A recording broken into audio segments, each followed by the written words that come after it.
Oi pessoal, tudo bem com vocês? Meu nome é Williana.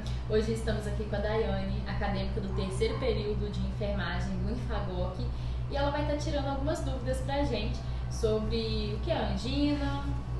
Oi pessoal, oi Williana. Eu vou falar um pouquinho sobre os distúrbios do sistema cardiovascular, da angina e do AVC. Daiane, o que é a angina? A angina é uma forte dor torácica causada pela diminuição do fluxo sanguíneo do coração. A restrição do sangue no coração também é conhecida como isquemia cardíaca. E qual é a causa dela? A principal causa da angina é a aterosclerose, ou seja, o acúmulo de placas de gorduras nas artérias coronarianas. Alguns fatores que influenciam a angina são uma idade superior a 65 anos, diabetes, hipertensão, sedentarismo, tabagismo, alimentação rica em frituras, gorduras e embutidos que aumentam o colesterol ruim. Sim. E quais são os sintomas? Os principais sintomas da angina são desconforto ou pressão no peito, fadiga, respiração rápida, náusea e taquicardia. Daiane, você poderia falar um pouco dos tipos de angina pra gente? Claro, são 5 tipos de angina. A angina estável, previsível e constante, ocorre ao esforço ou estresse emocional. Angina instável ou angina pré-infarto. Os sintomas aumentam de frequência e gravidade. Essa angina pode ser definida como uma síndrome clínica entre angina estável e um infarto agudo do miocárdio. Angina intratável ou angina refratária. Dor incapacitante. Angina de Prinzmetal ou angina variante. Episódios recorrentes reversíveis de dor torácica em repouso, com elevação reversível do segmento ST, vasoespasmo coronariano. Isquemia silenciosa.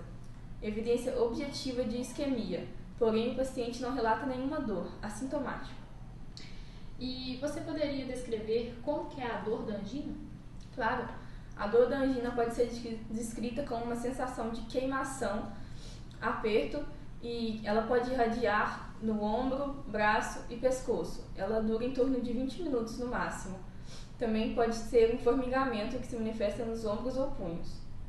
E como que pode ser feito o diagnóstico da angina? O diagnóstico inicialmente é clínico, baseado nos sintomas e fatores de risco do paciente. Depois são utilizados alguns exames para pesquisar a causa e confirmar o diagnóstico. E ela tem tratamento? Qual seria esse tratamento?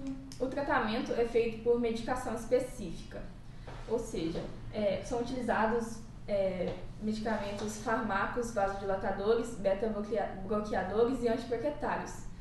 Eles ajudam a aumentar a irrigação no tecido do coração, além de evitar coágulos.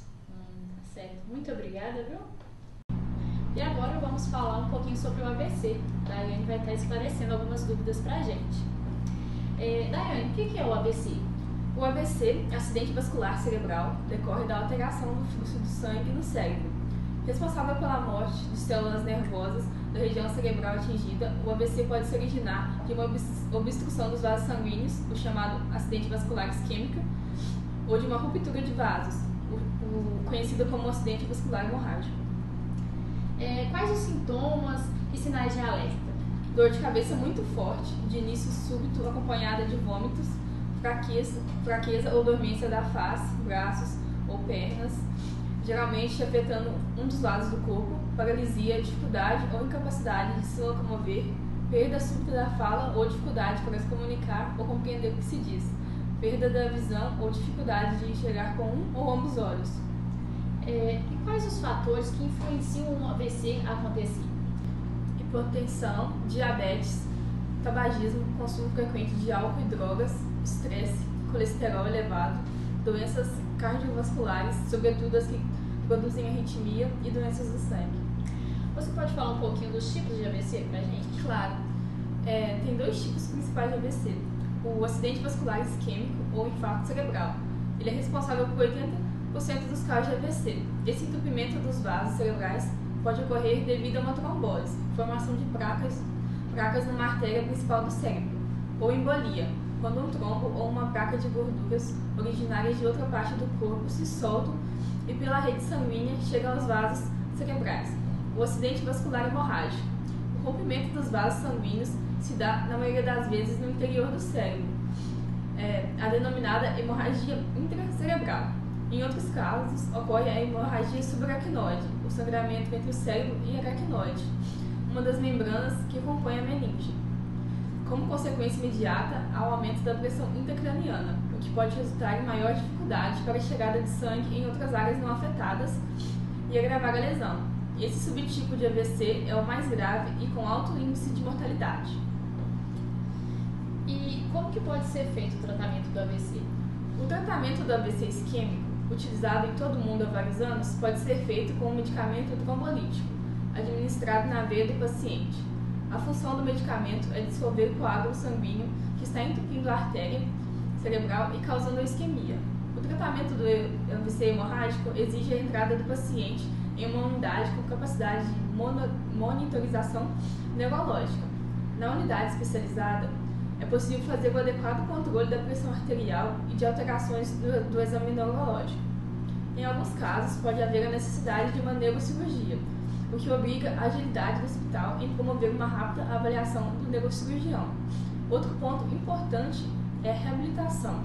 Esse processo de reabilitação começa muitas vezes no próprio hospital, a fim de que o paciente se adeque mais facilmente à sua nova situação e restabeleça sua mobilidade, habilidades funcionais e independência física e psíquica. Esse processo ocorre quando a pressão arterial, pulso e respiração se estabilizam, muitas vezes 1 ou 2 dias após o episódio de acidente vascular cerebral. Ele é conduzido por equipe multiprofissional formada por neurologistas, enfermeiros, fisioterapeutas e terapeutas ocupacionais. Muito obrigada por sua colaboração aí com a gente, tá respondendo essas perguntas, viu? Eu que agradeço essa oportunidade de falar um pouco para as pessoas conhecerem. Tchauzinho, gente. Muito obrigada. Olá pessoal, eu sou o Leonardo, estou aqui com a Rafaela. Ela é estudante do terceiro período da Escola de Enfermagem do Unifagoc. Tudo bem, Rafaela? Tudo bem. Pessoal, eu vou falar um pouquinho sobre os distúrbios do sistema cardiovascular e circulatório. O meu tema é sobre trombose e aneurisma. Rafaela, você poderia explicar pra gente o que é a trombose? A trombose ela ocorre quando há uma formação de um coágulo sanguíneo em uma ou mais veias grandes. Geralmente acomete os membros inferiores, que são as pernas e coxas. E esse coágulo, o que ele vai fazer? Ele vai bloquear o fluxo sanguíneo, ocasionando sensação de dor e inchaço. Um grande problema é quando esse coágulo se desprende e movimenta na corrente sanguínea, que é um processo chamado de embolia. Quais são os sinais e sintomas? Inchaço na região, rigidez da musculatura, vermelhidão e calor no local afetado e dor ou sensação de peso. Quais são os fatores, Rafaela? Predisposição genética, idade avançada, colesterol elevado, consumo de bebidas e fumo, uso de anticoncepcionais, falta de movimentação, obesidade, cirurgias e hospitalizações prolongadas. E existe algum tipo de prevenção? Existe sim. Realizar atividade física, evitar ficar sentado, agachado ou até mesmo de pernas cruzadas por um período muito prolongado e evitar o excesso de bebidas alcoólicas. Quais são os tipos mais graves, Rafaela? A trombose venosa profunda. Ela é o tipo mais comum de ter a trombose e ela pode causar sintomas como inchaço e dor no local. E se um desses trombos se desprender e acometer algum dos órgãos, como pulmão e cérebro, pode ser um processo potencialmente fatal. É verdade, Rafaela, que os anticoncepcionais aumentam a chance de você ter trombose? Aumentam sim. O anticoncepcional, ele pode aumentar a chance de obter a trombose arterial, quadro que pode causar AVC, acidente vascular cerebral, ou IAM, que é o infarto agudo do miocárdio. Já o risco de ter a trombose venosa fica de 3 a 6 vezes maior a chance ao tomar o contraceptivo oral.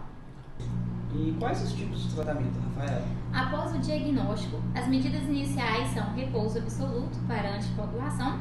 Em casos mais graves, a retirada de trombos.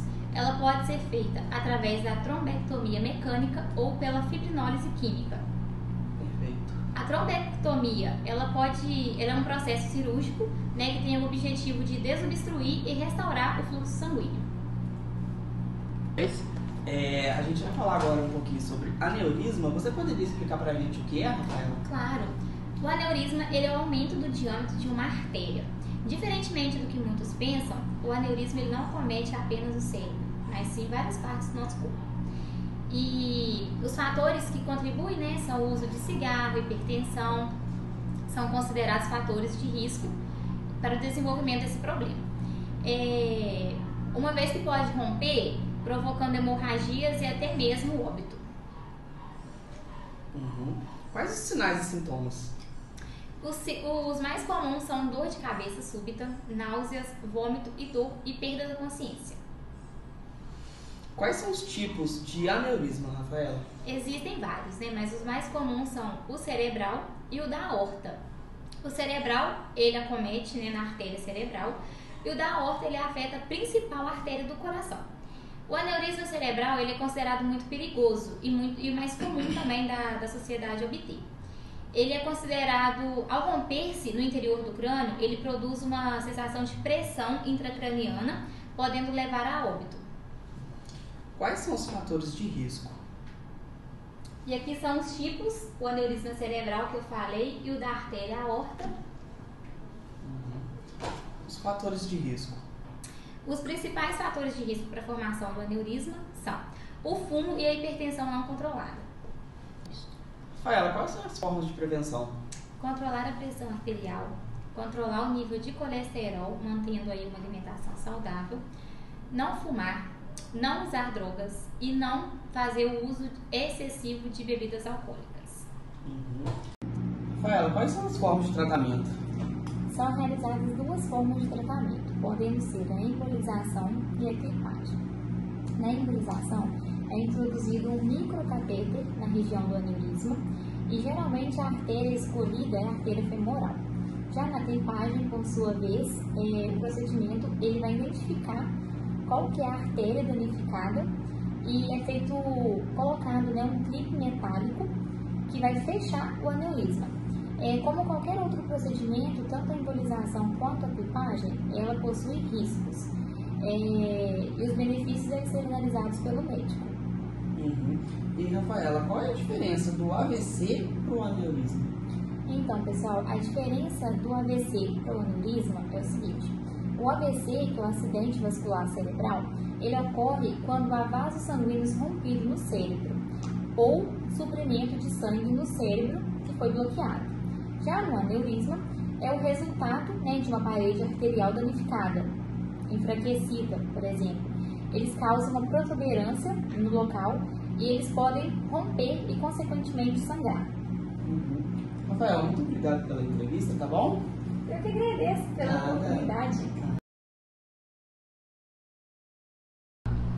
Oi pessoal, nós estamos aqui com o Leonardo, ele é acadêmico do terceiro período de enfermagem e nós vamos falar sobre alguns distúrbios do sistema cardiovascular e circulatório. Léo. Como a Mariane disse, né, eu vou falar um pouquinho do distúrbio do sistema cardiovascular, que vai ser a arritmia e a endocardite. Você poderia explicar o que é arritmia? Sim. A arritmia cardíaca, ela ocorre quando os impulsos elétricos do coração não funcionam corretamente. Então, você poderia me informar quais são as causas da arritmia? Sim. A causa mais frequente de arritmia é uma cardiopatia, principalmente a doença da artéria coronária, as valvulopatias e a insuficiência cardíaca. Muitas drogas, medicamentos vendidos ou com receita ou até mesmo sem receita médica podem causar arritmias. Algumas arritmias são causadas por anomalias anatômicas do coração na nascença, né? Alterações no sistema de condução elétrica do coração relacionada à idade e aumenta a probabilidade de aparecimento da doença. Quais são os tipos de arritmia? Então, tem dois tipos, né? Os mais comuns, que é a arritmia de padrão rápido. As arritmias de padrão rápido podem começar sozinhas ou podem ser desencadeadas por exercícios, tensão emocional, consumo excessivo de álcool, tabagismo ou uso de medicamentos que contêm estimulantes, como os que combatem infecções respiratórias simples ou até mesmo por antialérgicos. E as arritmias de padrão lento podem ser desencadeadas por sensações de dor, febre, cansaço, distúrbio digestivo, como a diarreia e até mesmo vômitos, né? Ou pela deglutição, que podem estimular excessivamente o nervo vago. Quando há estímulo considerável, o que é pouco frequente, o nervo vago pode fazer com que o coração pare por um momento. Na maioria dessas circunstâncias, a arritmia tende a desaparecer espontaneamente. E também existem as extrasístoles e a fibrilação atrial. Essa doença não só é capaz de upinar o coração, como também traz ameaças à distância. Estamos falando de uma das principais causas de acidente vascular cerebral. AVC. Quais são os sintomas mais comuns? Em alguns casos, podem não haver sintomas. Quando ocorrem, os sintomas incluem vibração ou dor do peito, desmaio ou até mesmo tontura.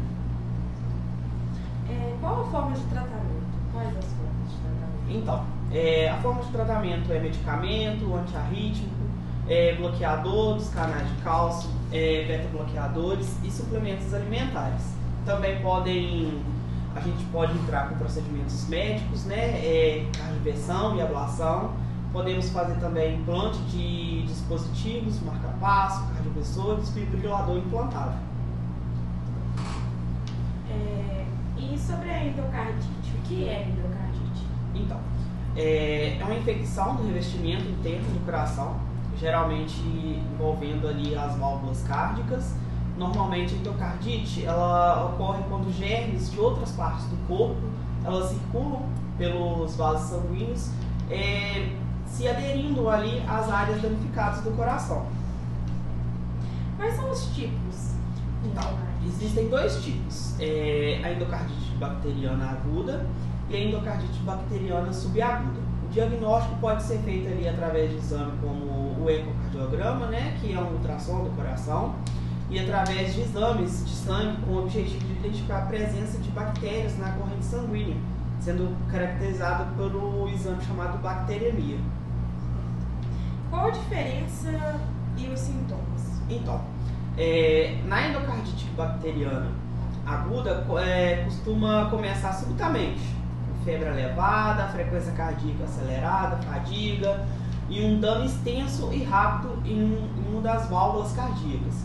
Já na endocardite bacteriana subaguda, causa gradualmente sintomas como fadiga, febre leve, aumento moderado de frequência cardíaca, perda de peso, sudorese, redução do número de glóbulos vermelhos no sangue também.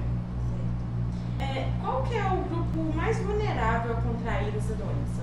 Então, é 2 vezes mais comum entre homens do que mulheres, em todas as idades. Ela é mais comum entre idosos, as pessoas que usam medicamentos intravenosos, ilícitos, que têm o sistema imunológico enfraquecido já, né? Decorre de diversos outros fatores, que tem uma válvula cárdica prostética ou que tem um dispositivo que é colocado dentro do coração, como um marca-passo ou um cardioversor. Quais são os tipos de tratamento? Qual é o tipo de tratamento? Então, o principal tipo de tratamento é feito com antibióticos, né, mesmo ali. Às vezes uma cirurgia é necessária em casos mais graves, da substituição da válvula cárdica. Certo. Muito obrigada. Oi pessoal, tudo bem? Meu nome é Mariana, eu sou do 3º período de enfermagem. Nós estamos aqui com a Eliana, também do 3º período de enfermagem. Nós vamos falar sobre algumas doenças, alguns distúrbios do sistema cardiovascular e circulatório. Vou falar boa noite, bom dia, boa tarde, né? Tudo bem com vocês? Como a Mariana disse, eu me chamo Eliana. Então eu vou falar um pouquinho sobre a hipertensão para vocês. Eliana, você pode nos dizer o que é a hipertensão? Claro. A hipertensão é uma condição em que a pressão arterial nas artérias é persistentemente elevada. A pressão arterial é a força do sangue contra as paredes das artérias, enquanto o coração bombeia sangue para o resto do corpo. Ter pressão arterial alta aumenta os riscos de desenvolver várias condições graves de saúde, incluindo doenças cardíacas, acidentes vasculares, cerebral, insuficiência renal e outras complicações. Então, Liana, você poderia me falar quais são as causas da hipertensão? Claro. Pode ser fatores genéticos, como a predisposição genética, pode influenciar a propensão a desenvolver hipertensão. O estilo de vida também pode influenciar, porque às vezes a pessoa tem uma dieta rica em sódio, não pratica atividade física, às vezes é obesa, tem um consumo excessivo de álcool e de tabagismo. Esses são alguns fatores que são de muito risco para a pessoa poder desenvolver hipertensão. A idade e o gênero também pode influenciar, já que tendem a aumentar com a idade. De acordo com que a idade vai aumentando, pode ser que desenvolva a hipertensão. E ela é mais comum em homens do que em mulheres, até uma certa idade. Após uma certa idade, podem regular ou até inverter essa ordem. E quais são os sintomas? Então, a hipertensão geralmente é assintomática, o que significa que muitas pessoas não percebem que possuem hipertensão. Em casos graves, podem ocorrer dores de cabeça, visão turva, náuseas, vômitos, falta de ar ou sangramento nasal. No entanto, esses sintomas geralmente só ocorrem quando a pressão arterial atinge níveis perigosamente altos. Então, quais são o diagnóstico da hipertensão? O diagnóstico da hipertensão é feito medindo a pressão arterial em consultório médico ou clinicamente com um aparelho de pressão arterial. A pressão arterial é expressa em duas medidas: a pressão sistólica, que é a pressão durante as batidas do coração, e a pressão diastólica, que é a pressão entre as batidas. A American Heart Association define hipertensão como uma pressão arterial sistólica igual ou superior a 130 mm de mercúrio ou uma pressão diastólica igual ou superior a 80 mm de mercúrio. Então, quais são as formas de prevenção e tratamento da hipertensão? Então, a principal forma de tratamento seria a mudança no estilo de vida. Isso pode incluir dietas mais saudáveis, controle de peso, redução do consumo de sal, aumento da atividade física e redução do consumo de álcool e tabaco. Na prevenção, na forma da medicação, para quem no caso já possui ali hipertensão, fazer o uso adequado dos medicamentos de acordo com a indicação médica para ajudar a ter um controle da pressão arterial, E existem vários tipos de medicamentos antihipertensivos disponíveis, cada um com um diferente mecanismo de prevenção, de ação ali. A prevenção: manter um estilo de vida saudável, incluindo uma dieta equilibrada, exercícios regulares, controle do estresse, moderação do consumo de álcool, monitorar regularmente a pressão arterial, especialmente se houver um histórico familiar de hipertensão. E a hipertensão é uma condição crônica que requer gerenciamento contínuo e acompanhamento médico regular. O controle eficaz da pressão arterial pode reduzir significativamente o risco de complicações graves à saúde. Então, Liana, você poderia me falar um pouco sobre as doenças reumáticas? Claro. Sim. As doenças reumáticas são um conjunto de condições que afetam as articulações, os músculos, os tecidos conjuntivos e os ossos.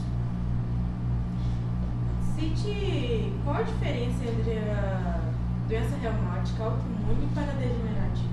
Então, as doenças reumáticas autoimunes são aquelas que o sistema imunológico do corpo acaba se confundindo e atacando as células do próprio organismo ali. Ou seja, ele acaba atacando uma célula que está boa, achando que às vezes aquela célula está com algum defeito, com alguma deficiência, mas sendo que não.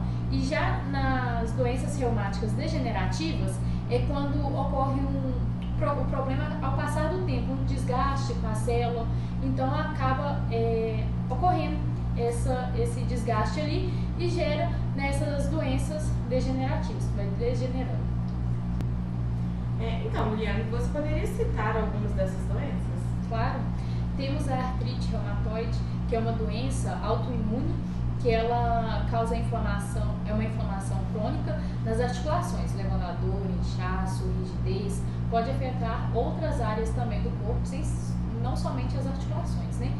Temos também a osteoartrite, que é a forma mais comum de artrite, e ela ocorre quando há o desgaste entre a cartilagem que protege as extremidades ósseas, ela ocorre com o passar do tempo, né? Vai ocorrendo esse desgaste e também pode levar a dor, a rigidez, a perda de movimento também nas articulações.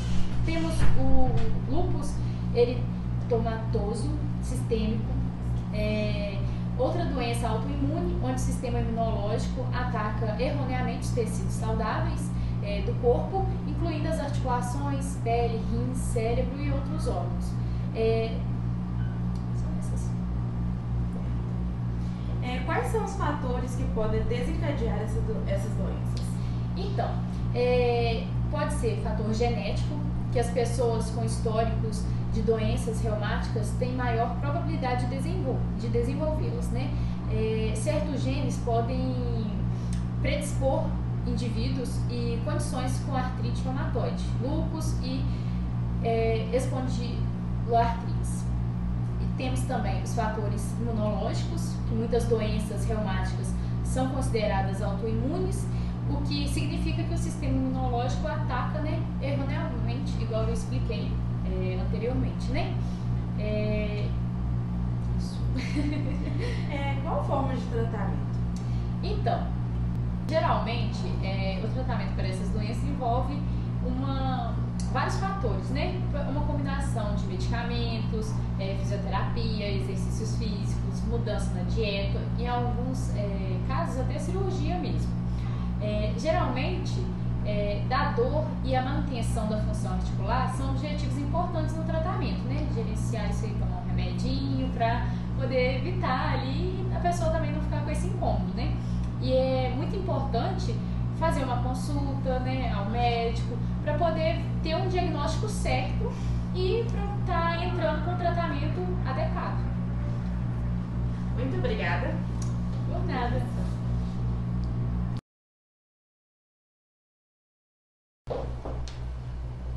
Oi pessoal, tudo bem com vocês? Meu nome é Williana. Hoje estamos aqui com a Mariana, acadêmica do terceiro período de enfermagem do Unifagoc, e hoje ela vai falar um pouquinho pra gente sobre miocardite. Então, gente, a miocardite é uma inflamação do músculo cardíaco miocárdio.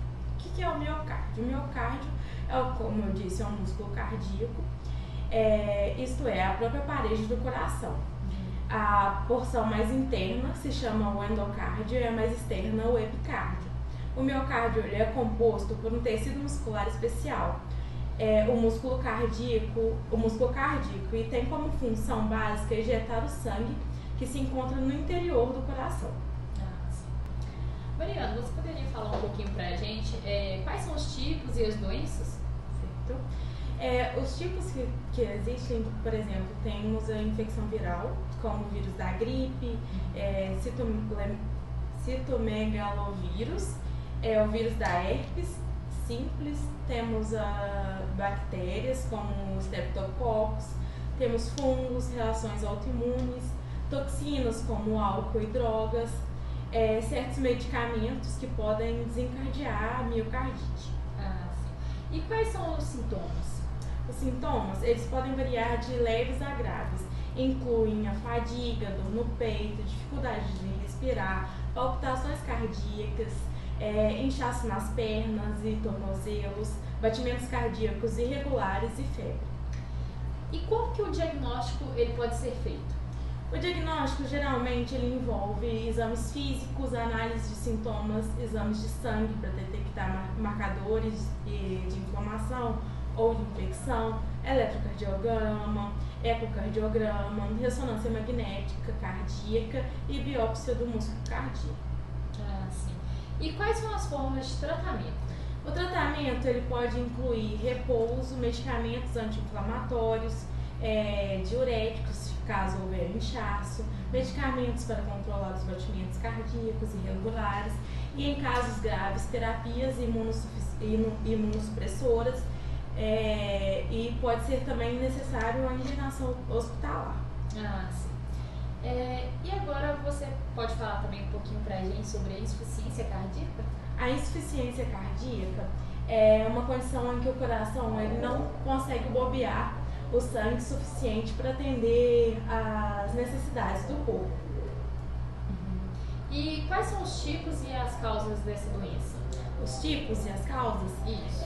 pode ser causado por dano no músculo cardíaco, pressão arterial alta, doença arterial coronariana, doenças valvulares, miocardite não tratada, infecções e uso excessivo de álcool e drogas, entre outras condições. Ah, tá. E quais são os sintomas? Os sintomas mais comuns são a falta de ar, fadiga, inchaço nas pernas, tornozelos, inchaço no abdômen, ganho de peso repentino devido à retenção de líquido, tosse persistente, necessidades frequentes de urinar à noite e dificuldades em se exercitar. Esse aqui é um exemplo de um coração saudável e um coração com insuficiência cardíaca. E como que o diagnóstico ele pode ser feito? O diagnóstico geralmente ele envolve exames físicos, análise dos sintomas, exames de sangue para avaliar a função renal e os níveis de certos hormônios, testes cardíacos como o eletrocardiograma, ecocardiograma, teste de esforço e o cateterismo cardíaco. Ah, sim. E tem tratamento? Quais seriam os tratamentos? Os tratamentos, o tratamento ele pode incluir medicamentos para controlar a pressão arterial, melhorar a função cardíaca e reduzir a retenção de líquidos, mudanças no estilo de vida como dieta, exercício físico, dispositivos médicos também como o marca-passo ou desfibriladores implantáveis. E, em casos graves, um transplante cardíaco, né? Ah, sim, entendi. Mariana, e sobre o infarto agudo do miocárdio e a IME? Você pode falar um pouquinho sobre ela pra gente? Sim, o infarto agudo do miocárdio, comumente conhecido como ataque cardíaco, né? É uma condição grave que ocorre quando o fluxo sanguíneo para uma parte do músculo cardíaco, ele é bloqueado. Mariana, e quais são os tipos e as causas dessa doença? Nós temos 3 tipos, né? Que são a aterosclerose, o espasmo coronário e o coágulo sanguíneo. O mais comum é a aterosclerose, que ela envolve um acúmulo de placas de gorduras, que são chamadas de ateromas, nas artérias coronárias, que fornecem o sangue para o coração, né? Essas placas podem se romper, formando coágulos que podem obstruir o fluxo sanguíneo. O espasmo coronário ele é um estreitamento repentino das artérias coronárias devido a um espasmo que pode levar a um infarto, mesmo na ausência da aterosclerose significativa. Já o coágulo sanguíneo são coágulos que se formam em outras partes do corpo, como nas pernas, que podem se soltar e ir pela corrente sanguínea e bloquear uma artéria coronária. É muito comum esse coágulo sanguíneo com alguém que fez alguma cirurgia recentemente, que são, no caso, os trombos, né? É a trombose, né? Esses trombos, eles se desprendem e vão pela corrente sanguínea, podendo bloquear alguma artéria coronária. Ah, sim. Mariana, quais são os sintomas? Os sintomas mais comuns nós temos a dor no peito, falta de ar, náuseas e vômitos e desconforto no peito.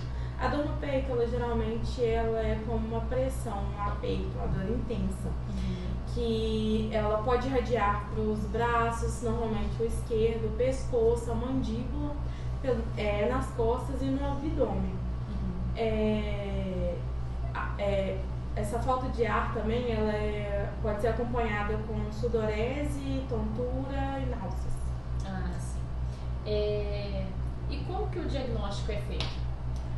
O diagnóstico, ele normalmente é feito com 3 exames, né? Eletrocardiograma, exames de sangue e imagens do coração. O ECG, frequentemente, é o primeiro teste realizado para diagnosticar o infarto.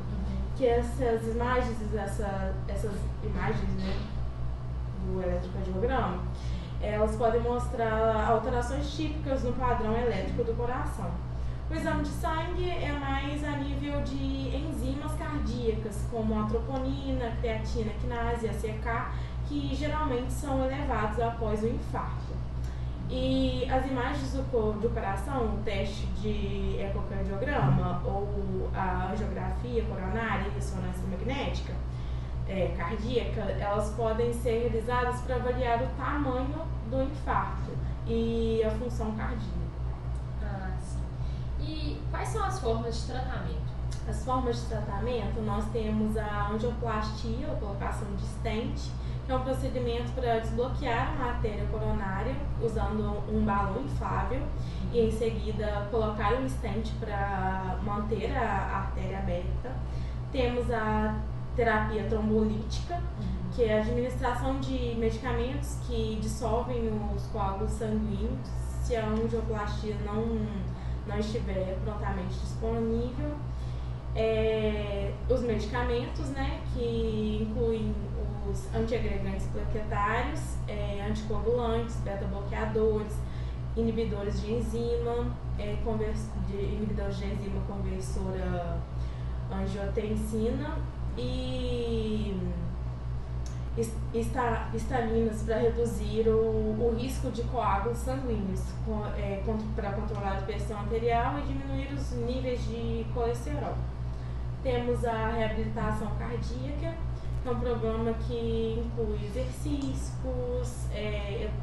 reeducação no estilo de vida, né? Para um estilo de vida mais saudável e um apoio emocional para ajudar na recuperação e a prevenir problemas cardíacos futuros. O tratamento de imediato ele é crucial para limitar os danos do coração e melhorar as chances de recuperação após o infarto. Se você ou alguém da sua família apresentar os sintomas de infarto, é importante procurar um atendimento um atendimento médico de imediato.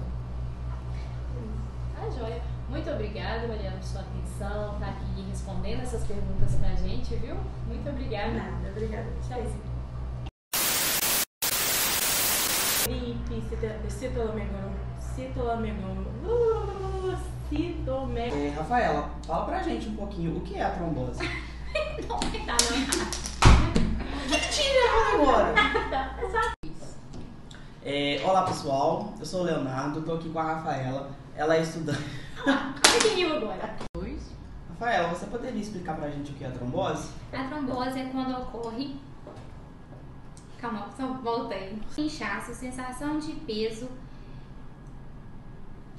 Qual o tipo Calma, mais aí. grave de trombose? Não, dá um play aí. Oi pessoal, tudo bem? Nos siga aqui em nossas redes sociais e aqui no nosso canal. Não se esqueça de Curtir Comentar. Compartilhar. e ativar os sininhos para receber todas as nossas notificações aqui do canal. obrigada. Valeu. Tchau, tchau.